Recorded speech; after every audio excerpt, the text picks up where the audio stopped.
الشغل ده كل يوم بقى كده لازم نصحى ولازم نروح الشغل. والله حياة الظابط دي امبارح كنت قعدت اجري ورا المجرمين والدنيا تعبتني قوي. الواد قاعد يجري ورايا قطع نفسي، مش عارف المجرمين دول بيلعبوا جيم ولا ايه؟ ايه ده؟ يا عمر انت ايه اللي مسحك لغايه دلوقتي؟ انت مش وراك شغل؟ ما رحتش الشغل ليه؟ الله، ده الباشا بتاعنا صاحي من النوم. صباح الفل يا سعاده الباشا. انا نازل الشغل اهو، بس ايه اتاخرت 5 دقايق كده، كنت هشرب شاي وبعدين الشغل ده كده كده يولع، انا ما بحبوش اصلا. انا بنزل اكل في البيتزا وخلاص، انا ببوظ المطعم. انت باشا نازل النهارده ولا هتأجز؟ لا يا ابني انا نازل الشغل. هو انا صايع زيك؟ انا ورايا شغل يا ابني، والمدينه دي كلها في حمايتي وفي رقبتي. هو انا صايع؟ وبعدين لو اشتكوا منك في الشغل خلي بالك انا ممكن احبسك. الحاجات دي ما فيهاش اخوه، اوعى تطلع هنا بتاكل اكل الزباين. اي شكوى تجيلي هحبسك على طول، انا بقول لك اهو. اخص عليك يا باشا، هتحبس اخوك بعد العمر ده كله؟ اهون عليك برضو. طب مين هيجيب لك البيتزا وهو راجع من الشغل؟ انت بتسمي دي بيتزا؟ دي محروقه يا ابني. ده انت كل يوم تجيبها لنا محروقه اكتر من اليوم اللي قبلها. ده انا بحس ان انا باكل اصلا حاجه محروقه، ما بحسش ان انا باكل بيتزا. محروقه مين يا عم؟ مش كتر خير ان انا بجيب لك البيتزا، ده احنا بنسرق البيتزا بتاعت الزباين. ماشي يا عم، ان شاء الله صاحب المصنع يعرف ويطردنا انا وانت وما يبقاش في بيتزا ولا غيره، ونجوع بقى احنا الاثنين يا سعاده الباشا. حلو. عموما انا هنزل عشان قاعده معاك ممله. يلا عايز حاجه؟ عايز سلامتك يا باشا. يلا يا باشا عشان ما تاخرش بقى على الشغل ويخصموا لك. عشان انت المرتب بتاعك ده ما بيقضيناش اصلا. يلا انا اروح اغسل ايدي بقى وانزل الشغل عشان اغير. الواحد وراه النهارده شغل متعب. يلا بينا نغير بقى عشان نلحق ننزل الشغل ما نتاخرش كده، نكون جاهزين لللبس الرسمي. يلا بينا على الشغل بقى عشان ما نتاخرش. والله الواحد مع المجرمين دول بيتعب. العيال بتجري جري، العيال دول سرعه جدا، ما اعرفش هم بيجروا ازاي. بيروحوا الجيم دول قبل ما يسرقوا ولا ايه؟ وعربيه الشغل كل يوم. ويلا بينا، يلا نروح على القسم ونشوف بقى عندنا قضايا ايه النهارده.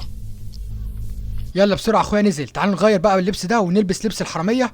هو ما يعرفش ان انا اصلا اترفدت من الشغل بقالي شهرين. يلا بينا بس كده انا بقيت جاهز. يلا بينا بقى نسرق. ده اخويا لو عرف ان انا حرامي ده ممكن يموت فيها. يلا والله انا بفكر اسرق النهارده بره مدينه عشان ايه؟ لو قفشني ما يعرفش ان انا، بس انا كده كده ملثم وان شاء الله مش هيكتشفني. تعالوا نسرق محل البيتزا. يلا بينا يا رجاله، يلا بينا نسرق. نركب العربيه بتاعتي ويلا بينا نطلع على المكان نقلبه بسرعه قبل ما حد ياخد باله. تعال نطلع، انا بفكر اسرق النهارده محل البيتزا. يلا بينا. مين ده؟ حاسب ده يكون شرطه. محل البيتزا اهو. يلا بينا محل البيتزا في الوش. العربيه دي بطيئه، ان شاء الله لما ربنا يكرمني من السرقه واجيب فلوس نبدا نجيب فلوس كتير ونشتري عربيات. يلا بينا، المحل ده حلو قوي، يلا بينا نسرقه. تعال يلا دخل بالسلاح. حلو طلع السلاح بتاعك. كله يثبت مكانه، اللي هيتحرك هنضربه بالنار. كله يثبت مكانه، طلع الفلوس اللي معاك بسرعه. ثبت يا بنت الناس اللي هناك دي. كله طلع تعالى هنا بسرعه. تعالى فين الفلوس اهي. عملوا كام النهارده؟ كل اللي هيتحرك هنضربه بالنار. انا بقول اهو. اطلعي فوق، امني فوق انا هامن هنا. معانا 5 دقايق بالظبط قبل وصول الشرطه بسرعه. ايوه يا فندم، في بلاغ بسرعه في محل سرقه بيتزا. يلا بينا يا بنتي، يلا بينا بسرعه. في بلاغ بسرقه محل بيتزا. ده مين اللي بيسرقوا؟ ده نهارهم اسود معايا. مين اللي بيسرقوا الصبح دول؟ ما تقلقيش احنا لسه معانا وقت. خدي اي حاجه تمنها غالي، تقدري تاخدي الكنب وتقدري تاخدي الحاجات المضيئه الغاليه اللي فيها الماظ او اي حاجه، والزباين فوق تقدري تسرقيهم. احنا لسه معانا وقت كتير، ما تقلقيش الشرطه مش هتوصل دلوقتي. يلا يا رب المجرمين ما يهربوش مني. انا ما فيش مجرم بيهرب مني. يلا بسرعه، اللي هيتحرك هنضربه بالنار. انا بقول اهو. ايه ده شكله اخويا. انا مش هينفع اضربه، انا استخبيت هنا، بس لو طلع انا مش عارف هعمل ايه. هتصرف ازاي؟ اضرب عليه نار ولا لا؟ انا مش هضرب عليه نار، ده اخويا. مش هينفع، انا هستسلم وخلاص. ثبتوا مكانكم، كله يثبت مكانه. اطلعي يا بنتي فوق، فتشي فوق بسرعه، فتشي فوق. تعالي. انا مش عارف اعمل ايه. انا ما كنتش اعرف ان هو اللي جاي. انا سامع صوته من تحت، لازم نستسلم. انا هقعد هنا واستناه. تعالي يا رب نقفشهم بسرعه. تعالي. ايه ده؟ انا قفشت حد هنا. انت اثبت مكانك. مفيش داعي لضرب النار، انا مستسلم.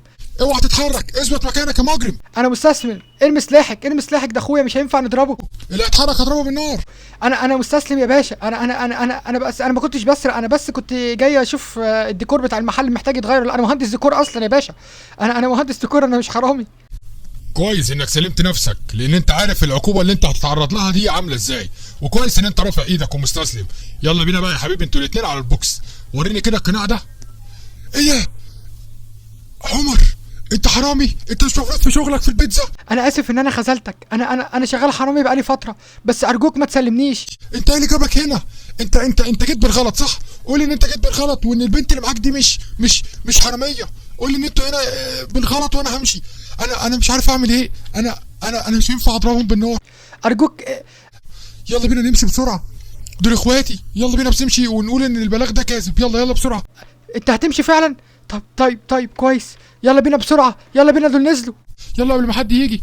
مش هينفع نقول ان هم مش عارف اعمل ايه. يلا بينا بسرعه، يلا بينا بسرعه. اركب بسرعه.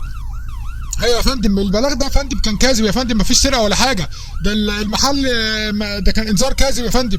يلا بينا لازم نهرب احنا كمان قبل ما حد يجي الشرطه. يلا بينا نجري. الحمد لله ان اخويا ما سلمنيش، الحمد لله.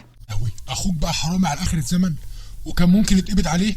يعني لو كان ظابط تاني هو اللي حضر المأمورية ودخل المحل كان زمانه مقبوض عليه. طب انا اضربه، بس هو لو ضربته ممكن يسيب البيت ويمشي. طب انا ازعق له. طب انا مش عارف اعمل ايه. وبعدين اللي انا عملته ده صح ان انا سبته ومشيت، ولا كان المفروض اطبق القانون واحبسه؟ بس ده اخويا مش هينفع احبسه. انا مش عارف اعمل ايه. انا خلاص غيرت لبسي وهرجع اشتغل هنا في المستشفى تاني. انا لازم اشوف شغل هنا. لازم انا قبل ما اروح محل البيتزا كنت شغال هنا بس مشيت. انا خلاص هشتغل هنا تاني وابات هنا. انا مش هينفع ارجع البيت تاني. انا مستشفى هنا فيها سراير اهي، ومستشفى كبيره ممكن اقعد هنا واشتغل هنا ومش هرجع البيت تاني. انا خلاص انا هنام هنا كده. خلاص انا كده عرفت انا هعمل ايه. انا لازم بس الاول اطمن على اخويا، اشوفهم قفشوه بعد ما خرج من المحل ولا لا، علشان القوات كانت منتشره في كل حته. يا رب بس يقفشوه. الو عمليات. الو هو كنت عايز حضرتك بس اعرف بخصوص محل سرقة البيتزا.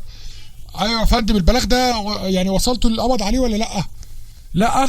طيب الحمد لله ما قبضوش عليه كده. اخويا في التمام. بس انا برضو مش عارف يعني اعمل معاه هو ايه. انا مش عارف. انا هسيب الراي ليكم انتوا في التعليقات يا شباب، اضربه ولا احبسه ولا اعمل فيه ايه؟ كله يكتب لي في التعليقات بسرعه، وما تنسوش تعملوا لايك وتشتركوا معانا في القناه لو عايزين افلام زي دي تانية.